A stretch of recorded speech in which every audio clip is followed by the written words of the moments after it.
Ready.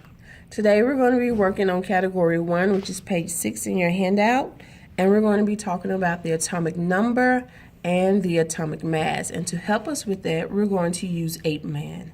And we know that with 8-man, the A stands for the atomic number, which equals the number of protons, which equals the number of electrons.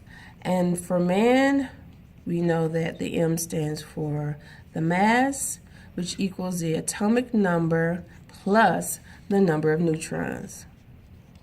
So let's go through the example of silicon together here. Looking on the periodic table, we can find silicon here, and we know that the atomic mass is listed right below the symbol here, and we see that it is 28. So I'm going to put 28 here on my worksheet. Then for the atomic number, we are going to look right above the symbol, and we see that the atomic number is 14. So I'm going to add that here. Now I am going to use the man to help us figure out the number of neutrons.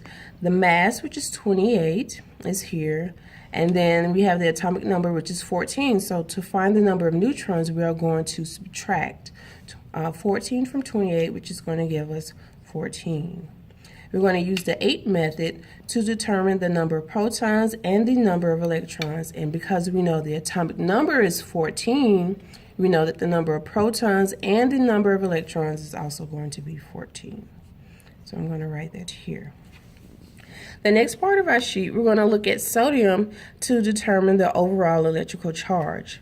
So we can look over here at sodium and see that 11 right here, which is the atomic number, will tell us the overall number of protons, which goes back to that 8 method that we just talked about. So I'm going to put plus 11 here. Then we see that they gave us an overall charge of -10 for the electrons. So to determine the overall electrical charge, we're going to say plus 11 plus a -10 will give us a +1 total electrical charge.